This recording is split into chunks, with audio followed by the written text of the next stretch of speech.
Hey everybody, welcome to another video from Mad Dog Miniatures. My name is Mark. This time we are creating the world of Winnie the Pooh. I've always loved reading the books as a kid, Winnie the Pooh, watching the cartoons, just imagining myself in the house, Rabbit's house, Pooh's house. It was so cool to see him going underneath the tree and sitting in his chair. So I thought this would be a really cool video. So I created the structure with some 2-inch high density foam. You can get this at Home Depot, Lowe's, hardware stores. You can get them in partial sheets or full sheets.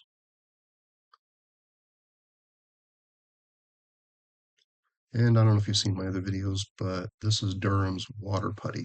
And I love this water putty. You mix it up with water. You can mix it as thin as you want, thick as you want. Unlike this 2-part epoxy, which I'm using right now, the water putty is so easy to use, so inexpensive, and it dries super hard.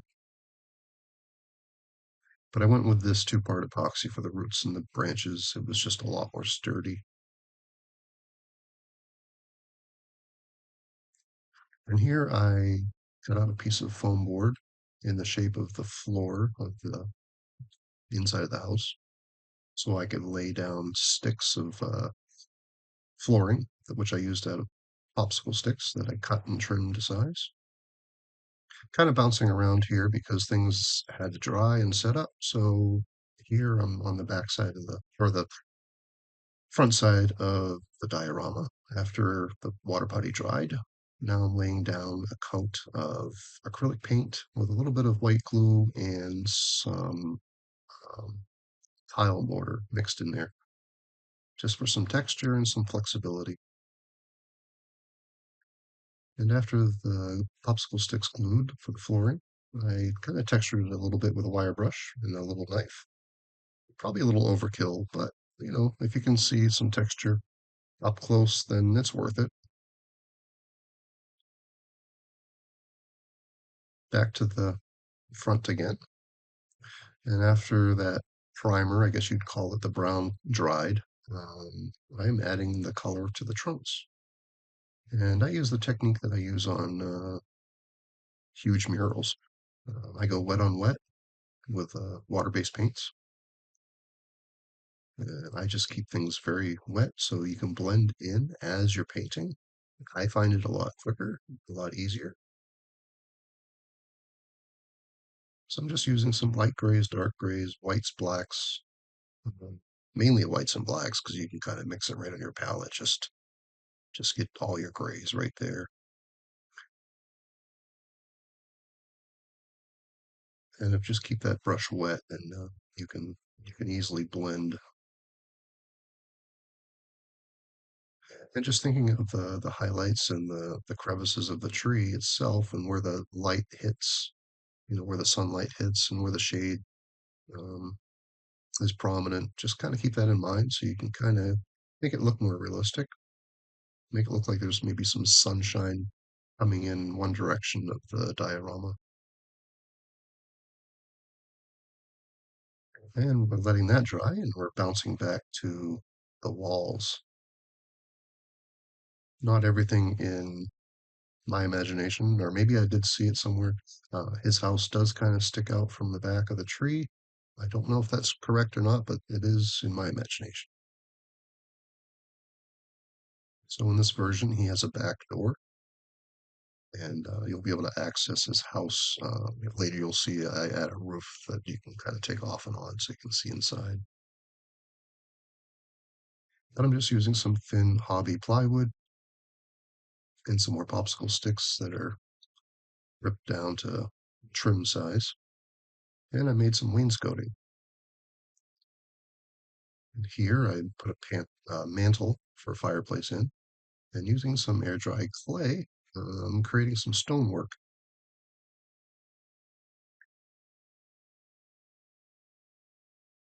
That's what I love about dioramas. You can use so many different materials and mediums. And if you're an artist who loves to dabble in all kinds of mediums, uh, then dioramas are just super fun because you get to experiment with everything.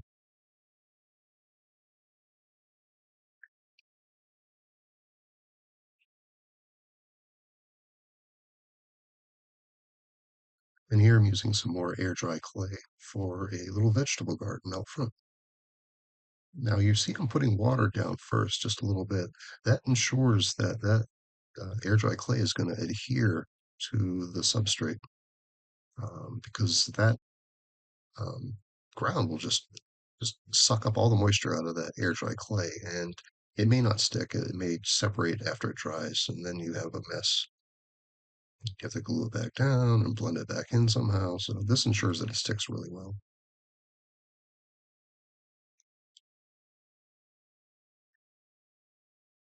Adding some color now to the walls.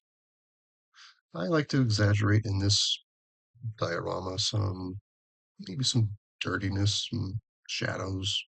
Since it is under a tree, I imagine it's hard to keep your house totally clean all the time and dust free.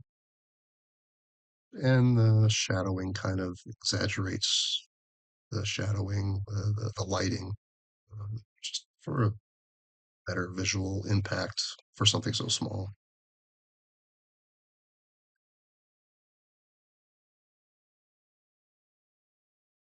And it does kind of give your eye more to look at.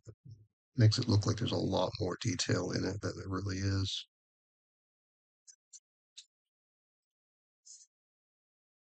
And here I'm just adding some thin white lines, vertical lines, to the top part of the wall, making it look like wallpaper. Again, just going for that texture, going for that interest in visual interest.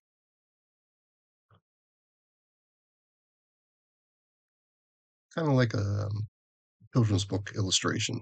When you look at the pages and they're just so full of detail that every time you read the book again, you see something new. It's kind of what I like. And so I wanted to recreate that in this diorama. So it's not just so plain that like every time you look at it, you're like, oh, I didn't see that last time. That's cool. So, and here's my sad attempt at making some curtains. Not so very well with those, but they're there. I think I made them out of some felt, I believe it was, and some wire just to hold it in the shape that I wanted. And after making a little bit of furniture out of some small pieces of hobby wood or popsicle sticks, I stained them with some watered down acrylics and making it look like a table runner with some paper towels and some glue. These little books I found at Michael's, I believe it was, like you could easily make them yourself, but hey, $3 and I've got a bunch of books, and it was a lot easier. So I imagine Pooh sits down there and reads a lot of books while he's eating his honey.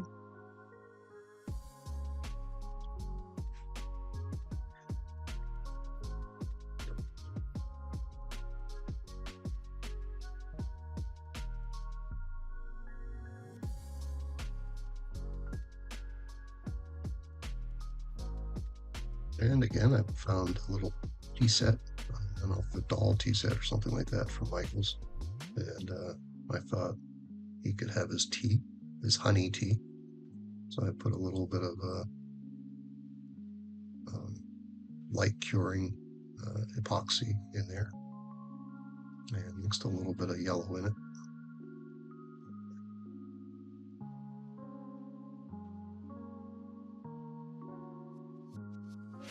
Back to the garden after it dried. Adding some dark umber to make it look like a rich garden soil. And just blending it out just a little bit because I know I'm coming back eventually with some textured grasses and ground covers and some dirt. It'll all make sense pretty soon. And the pathway going to his door, I just kind of thought it was maybe like a softer sandy soil. So I kind of went with a sand texture. And here's this front door. And if you see, I kind of shaped the front door with some air dry clay to get the correct shape and size that I wanted. So it was just kind of a rough opening that I cut out of the foam. So this defines it more with the air dry clay. And while that's drying, I couldn't wait to get to the moss. So since this diorama is so large, I couldn't really spin it around, turn it around, and um, kind of sprinkle it on. So I'm kind of having to pinch flocking and stick it in there with it. It was messy, and but it it got done and it looks good. In a future video, I will be showing you my technique that I do to make my own flock. This is my own flock right here. I'm pretty proud of it. It's kind of my own brainchild. I haven't seen anybody else use the material that I use for this flocking. It's super fine, it's cheap, um, and it's easy to make. So eventually I'm going to make a video on this, and so stay tuned for that. And here's the roof. I wanted to obviously make it so it's can come off and on, so you can access it and fix things or look and take pictures or whatever. And here I'm using real soil over top of white glue that I just painted on. And with my homemade static grass thing, sprinkling some grass on there. I believe that is my own grass too that I made.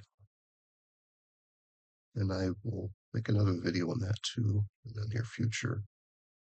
And some bushes too. Another DIY technique.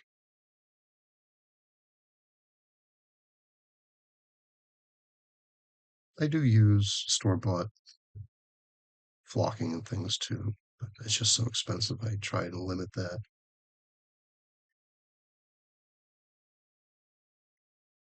Especially on a diorama like this, you're using a lot. So it's good when you can come up with your own.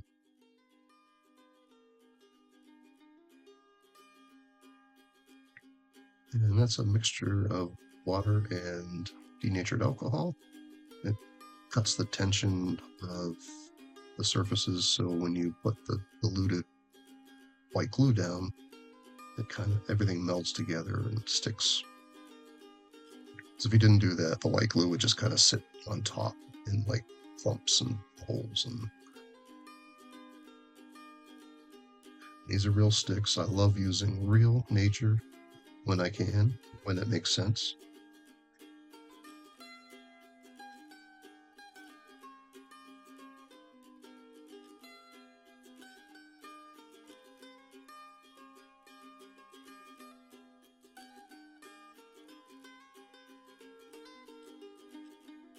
And these are some ferns that I actually cut out of a large group of aquatic plants that I bought at Walmart. And I haven't seen anybody use that technique before. I'm sure I'm not the only one. But I was like, you know what? There's plants and they're cheap and they're at Walmart. And I can cut them up into smaller sizes and use them for vegetation in my diorama. So that's what I tried. And I kind of like how it went. So, the only thing you could do and I should have done is kind of kill the shininess and the brightness of the plastic with some paint, airbrush it or something. But I just kind of stuck them on there.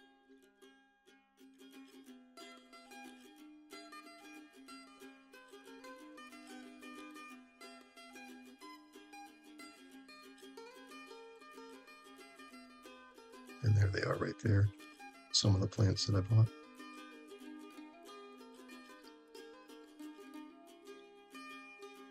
I think I do attempt to go back eventually and kind of kill the brightness of those plastic plants with some paint, but it didn't really help too much. I should have did it before I stuck them on.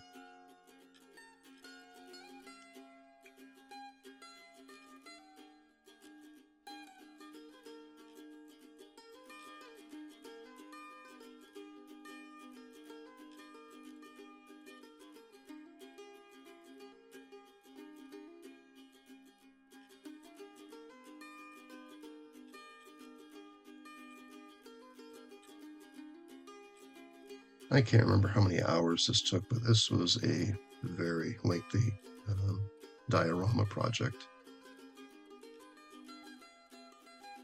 And the videos have been sitting in my computer for, gosh, 2 or 3 years now. I kind of took a hiatus on my channel here. Just things came up in life, and just I'm just now returning, hopefully more steady here. I know some of you guys were really looking forward to some more videos, and um, I'm hoping to be doing a lot more now.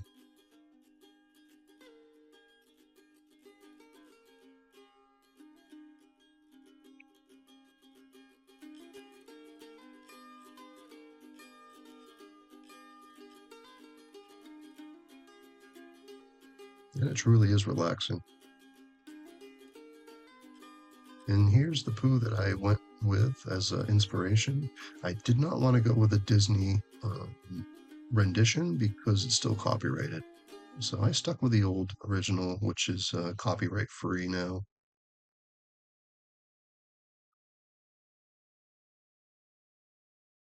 In the original version, Winnie the Pooh does not wear any clothes. Not that the shirt really helped in the Disney cartoon. He's still kind of naked, but I don't know why they do that with cartoons. It's kind of weird. Wearing shirts with no pants.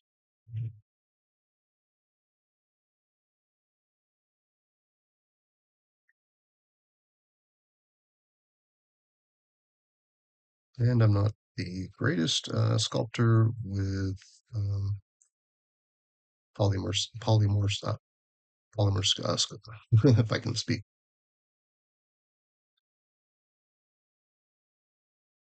polyclay. But in the end, it looks like Winnie the Pooh.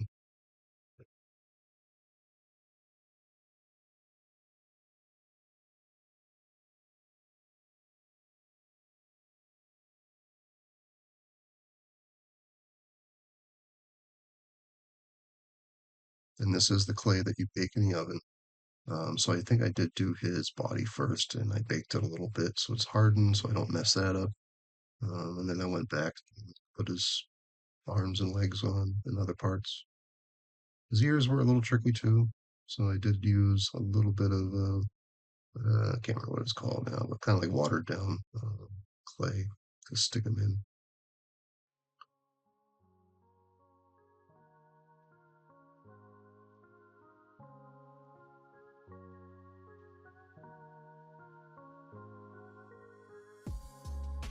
And I like the color that I got right out of the package. I think I got those at Michael's. The color seemed right for him, so eliminated any painting.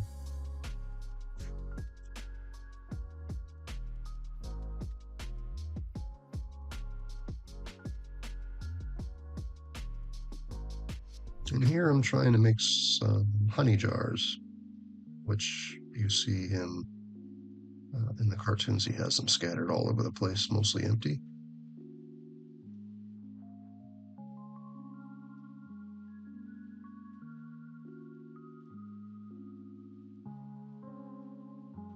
And making some lids.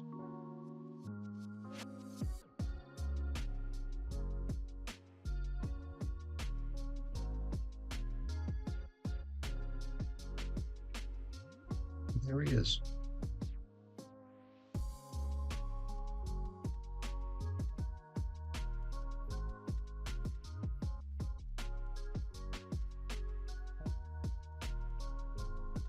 And using some of that UV epoxy resin again, mix some yellow in it.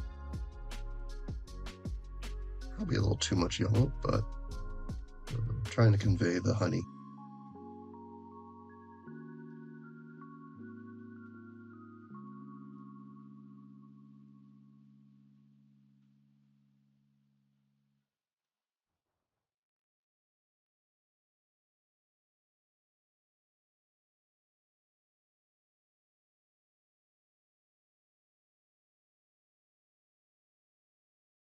To the roof of the house, I'm making a chimney here because he does have a fireplace, so obviously he needs a chimney.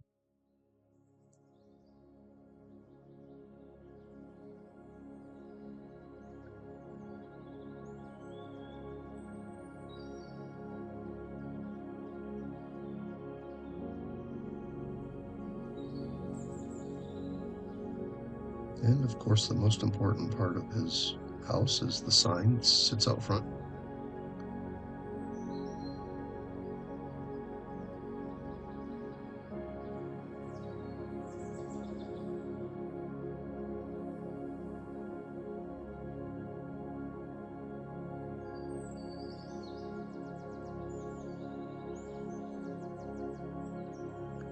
I hope you guys had fun with this video. I know it was a little lengthy, but it was a lot to cover. It was a big project, and I hope you enjoyed it as much as I did building it.